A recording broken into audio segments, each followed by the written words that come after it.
Now who dey here? Now your girl Adabeke for Adanma TokTok, and I don't come again with better tori wey be say no filter, no capping. As e dey shele na so I dey gist una how e dey be. You understand? Na so make una sit down wella make we for enter this story, because today's story e loud gan. So make una sit down well make we for enter the story proper. And first story we go dey look into na new movie saga. Una know that film now, una don watch am. That movie Love in Every Word wey come outside on the 8th of March for Omonobili YouTube channel. As this movie comot so, e gather plenty views. But before we fit watch the film finish, Chinonso Obiora don go carry copyright wahala enter for this movie. They don even take the movie down. They come even dey accuse the Chinonso say she dey find money. Some dey say they don see this movie before, but thank God sha, they don upload the movie back. But I wan ask one question o. How many of una dey wish to get odogo pararara? Hey, achalugo, I want to marry you. You understand now? I love sweet. It's sweet, no worry. And the next story we'll get to talk about na Senator Natasha Akpoti. Sorry ma. We don carry this matter go international.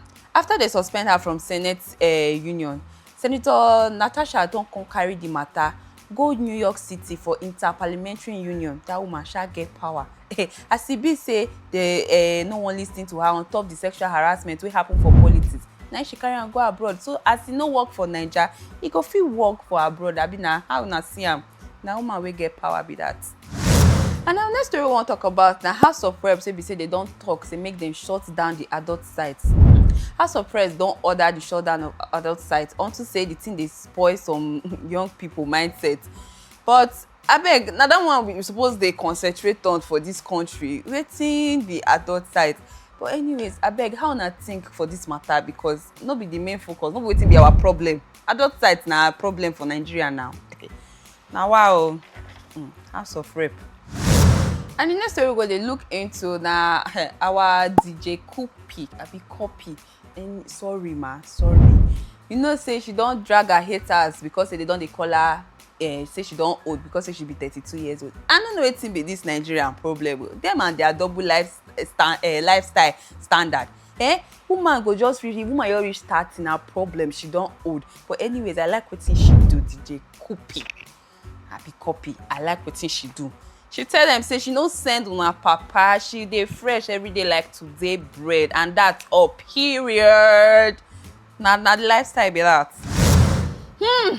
My people, this next story so I hear say billionaires don't lose money as markets don't crash. Hey, no be only we dey suffer o. You know that adage wey dey talk say the rich also cry. Na be this one. Because reports reach me say those people wey be support Trump for whether na induction abi na wetin he say him do, wey be say they spend over 209 billion. Even the money big for my mouth. They say the thing don crash. And now I no even know wetin they wan even do. But abeg, as the rich dey cry, una fit send us some funds. Send us funds for Naija abeg. Wetin, see money, later they go say money no dey. And the next story we're going to look into na the meningitis outbreak wey happen for Northwest.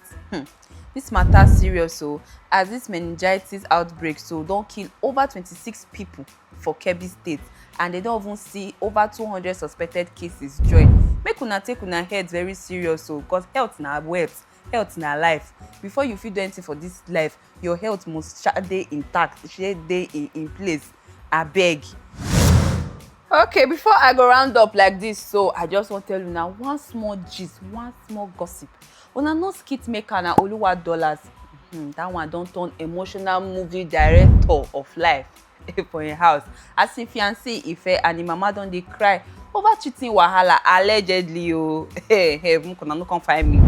Over cheating wahala, and people now don dey wonder if na true abi we no know the remaining other story wey dey happen for inside this matter so. But small relationship don dey turn Netflix drama for this our country. Sit and be blessed to watch the movie. And our final tori today na say Lassa fever and King's College throat infection don sup. My people, abeg, I want your beg una, make una just try They watch wetin you dey put for your mouth. They wash your hand before you do anything. Because you get this song wey dey dey sing for primary school. Cleanliness, oh cleanliness, cleanliness is next to godliness.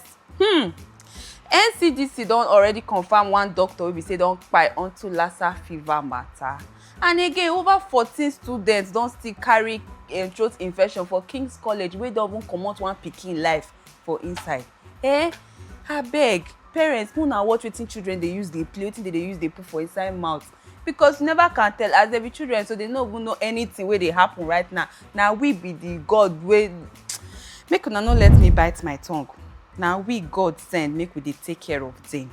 So make we try dey watch wetin where they dey chook leg, wetin they dey put for mouth. Hey, that is all I can say. What's up, my people? Now here I go drop mic for today because I don't talk plenty things. But you know, as we did one for here now, shall like, subscribe, follow, so that when another episode drop for your DM like this, you go know say, hey, gist don dey ground already. You understand? So unto say I won't sign out like this. Now make una remember to dey careful. Shine your eye well, make nobody run you streets. Open your eye well for this Nigeria, because hey, many are mad, few are roaming. I go see you next time for the next episode. Bye bye.